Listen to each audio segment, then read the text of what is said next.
Hello and welcome to the Inside Track, the preview show and review ahead of the European Athletics Indoor Championships with one more session to come tonight. Collin Jackson, delighted to say that you can join us. Phil Minshull and Alissa Szreter-Kelly here too. There's only one place to begin, and that's with the phenomenal Jeremiah Azu, gold in the men's 60 metres last night. Collin, I believe he equalled your Welsh record.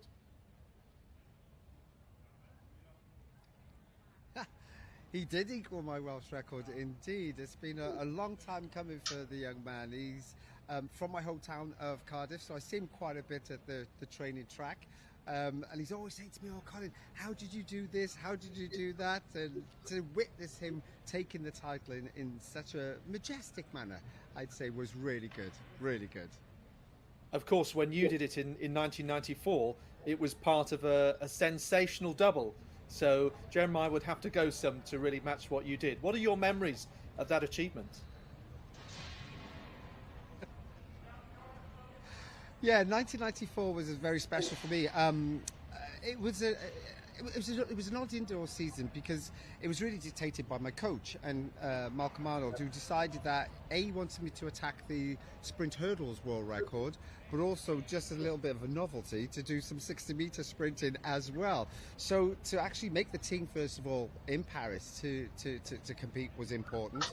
But then as I was starting to progress through the rounds, he gave me the nudge and said, you could actually win this 60-meter title. So I think you should really concentrate, because I was known as a little bit of a joker, and especially to an event that I was not really that interested. I still wanted to win the hurdles, you know. So when he kind of honed in and said to me, you need to win this 60-meter title, I kind of got a little bit more serious. But it was fun to take the title and do a unique double, and I don't think it's been done since. No, I don't think it has. But you must have also breathed a sigh of relief that your championship record in the hurdles is still on the books. Szymanski looked great 2 nights ago, didn't he? Yeah, Jacob looked really good in the 60-meter hurdles, and he's had a solid season all the way through. You know, personal best of 7:39. Not many people. He's the second European ever to go under 7:4.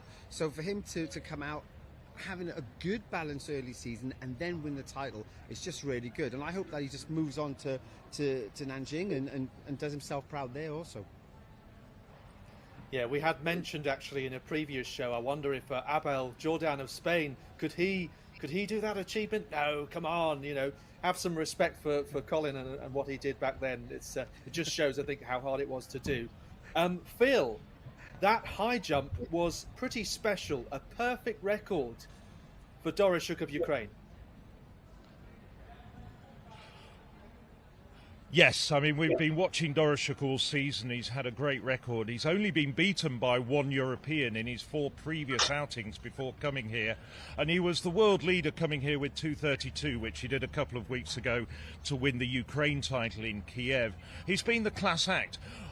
To be honest, high jumping across the world at the moment this winter, has been a little bit modest. The Americans haven't really sprung into life, if you'll pardon the pun, but you've got to beat who's going to be there. And so for Doroshuk to firstly come here and equal his own personal best and the world lead of 2:32, and then go straight over 2:34 was a phenomenal achievement. And it's really laid down a marker, and it could be potentially part of a great Ukraine double in this event, because we've got Yaroslava Mahuchik coming up later on today, and of course she's the world record holder in the high jump. She's very much one of the superstars of the athletics world at the moment, European Athletics Athlete of the Year. So wouldn't it be wonderful if Ukraine took both the men's and women's titles? What a tease. I mean, we will very shortly mention some other superstars that are here tonight in just a moment. Alissa, to you and what you enjoyed last night and some other jumps events, including that women's long jump final. Yeah, well, I think that women's long jump final was really fun. Similar to the men's triple, we had a very big first round jump. So Anik Callan came out with a national record in her first round of 6 meters 90. It was, you know, fantastic. And then in the second round, she did 6:85, which would have also been a personal best, I think. Which, you know, so then you're thinking, is this competition done for? You know, are we sorted in the first round? And in both cases, we had really clutch jump.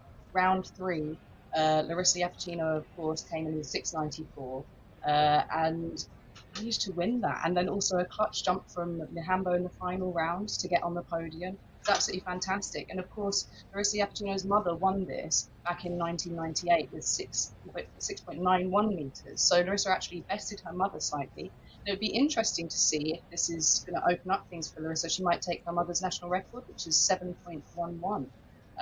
She's coming close to that. It would be really exciting to see how she's able to boost herself from this fantastic win. Yeah, it was something of a coming of age moment. Came in with quality, but perhaps, Collin, we can say when you've done something like that, you're really making a name for yourself, regardless of your parents' achievements, aren't you?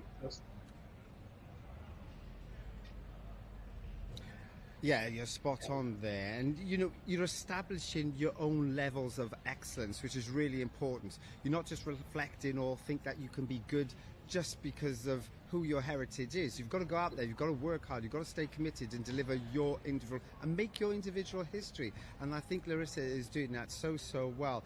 I mean, one of the big things for me, which I've enjoyed about this championship so far, is that the athletes have all been very competitive.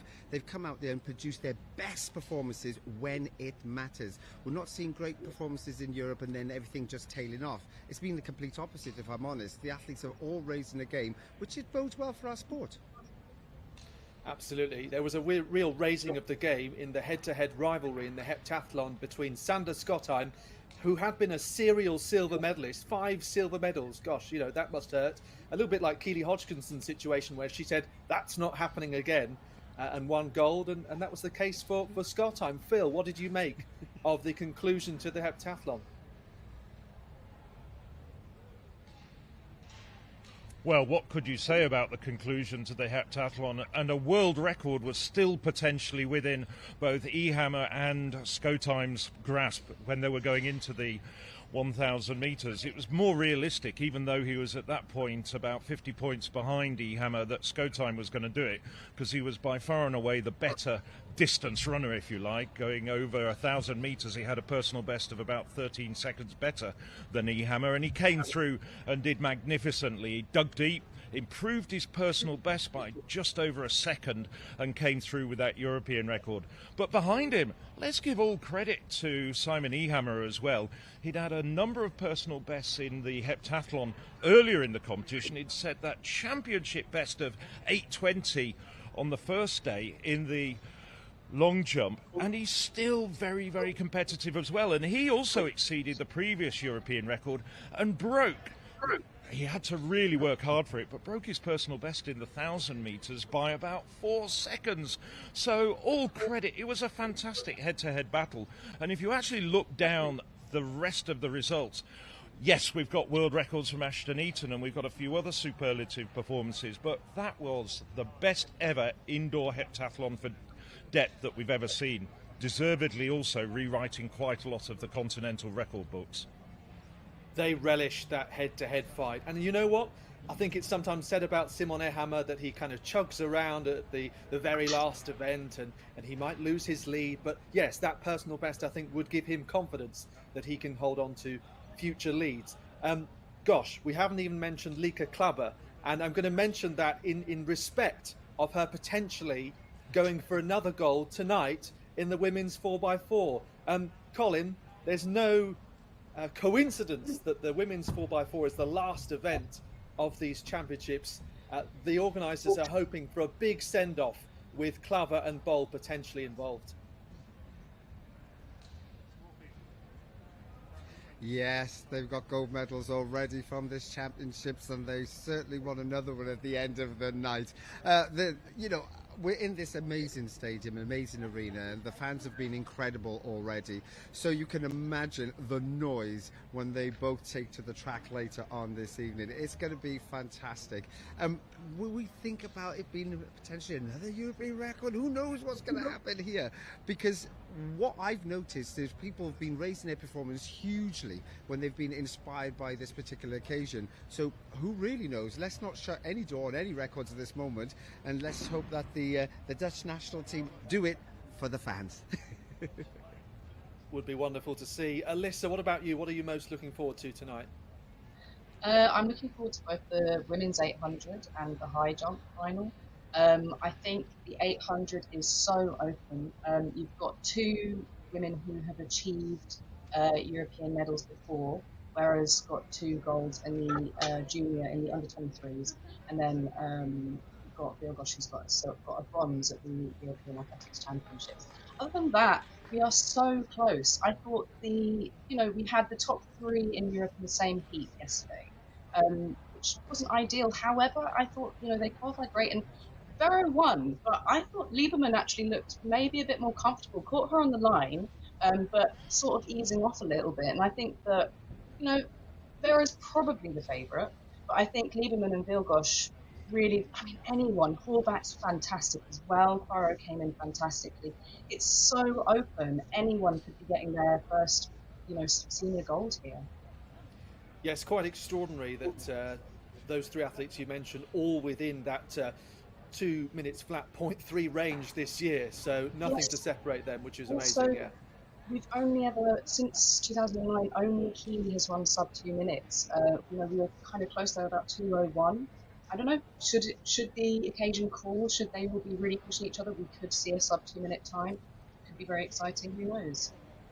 Yeah, and I think obviously yes, Keely Hodgkin is absent, but an opportunity for someone else is always the way to emphasise the positive. And Phil, we've got some phenomenal performances, I'm sure, that we'll see tonight. What would you like to pick out? What are you looking forward to?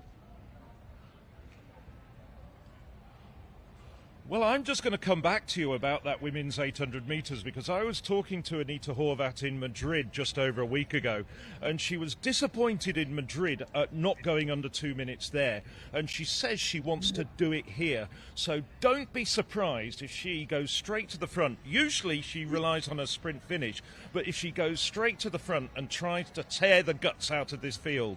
Now, Audrey Vero could well respond to that. Vero hasn't gone under 2 minutes yet this year, but I wouldn't be at all surprised to see Horvath try and just throw down the gauntlet to the rest of the field. But as far as looking forward to the rest of tonight's performances, well, this morning we had some terrific 60 metres heats in the women's race, and I was astonished. It was almost jaw-dropping to see Zenab Dossai of Italy run 7:06, and there's an awful lot of other good women in that 60 metres, so I'm just wondering whether we can see a championship record, which is standing at 7 seconds exactly, or at least a stadium record, which is held by Daphne Skippers at 7:03 going. I think it's going to be a terrific women's 60 metres, following in the footsteps of what Jeremiah Azu did last night. Yeah, absolutely. I would agree with that. Yeah. I think it's unfortunate that we have maybe, 3 rounds, maybe a bit much for a championship record, but I wouldn't rule it out. As we saw today, we had an effort of 7.11. Cam Brunson was looking fantastic. She said she wasn't satisfied at all with her race, so I'm really excited to see what she's going to pull out. And like you say, 7:06 from Dosso. And I thought she looked a little bit nervous. And I think with this winning her heat, going into her semis, maybe she'll relax a bit. We could see 7 seconds or below. Of course, we've got two women who have gone below 7 seconds here. We've got Ebersol Fonda and Virginia Kambunji. So who knows? I think the demand is a lot, three races in one day, but it's not impossible that we could see 7 or below. Yeah. Well, we've seen 3 races in a day before. I wouldn't worry about the 3 races. No. Yeah. Yeah. But what I think I love about it is actually 4 women going for 3 medals. Yes. And that is really one of the things that will drive people as well, because they do not want to miss the rostrum. And I think that in itself will drive performances. So it's going to be an exciting night. And I know, Alex, you love these little fun facts. Patricia van der Weken, maybe the first ever Luxembourg woman to win a medal at a major international athletics championships. The Dutchie will be rocking tonight if she gets on the podium. Oh, you stole the thing that I would have mentioned, obviously, but I love that. I love that you did that. Patricia van der Weken. I'm so sorry, Alex. Patricia van der Weken, who speaks 4 languages and can drive to 4 countries within 90 minutes of where she lives. So there you go. I think that tops even the languages that you can speak, Phil. 4. Well, I can barely speak English on a good day. I've only had a lot of coffee this morning. Let's get a final word then from you, Colin. What really gets you through these championships? You know, long days, so many exciting performances. What kind of enriches you and makes you enjoy occasions like this the most? Do you know, when you look at the results and the enthusiasm, the energy of the athletes who are competing, that's what really makes me excited continuously. You know, we can sit there, we can always debate about what performances are going to happen. That gets me excited. And then when you witness excellence at the very highest level, and we've seen that on so many occasions here already, and it just doesn't stop. So lots of times when we give the young people in the world, you know, a bad name, saying that they're lazy, they're this, they're that, when you come to athletics, you can see that is definitely not true. They're still very inspiring. Brilliant. Well, it was great to see Jeremiah Azu triumph, have the crown on his head. He's making the most of his nickname Azoom these days. I think he's even using it on his social media handles. So I'm sure he'll try and hold that Welsh record outright one day. But been great to hear your insight, Colin, and to hear from you, Phil and Alissa.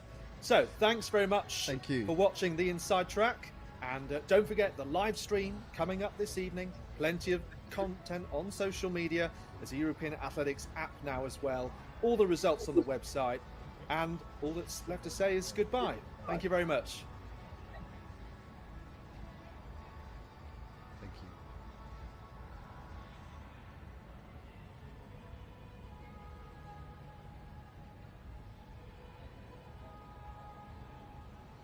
Cesar? Yeah. The latency made it hard work to have a Yeah, proper yeah, dialogue. Yeah, the conversation. There was troubling. They were all okay. I think so. Thank you very much. My indeed. pleasure. Really is a pleasure. Nice one. Anytime. No problem. Anytime. I should have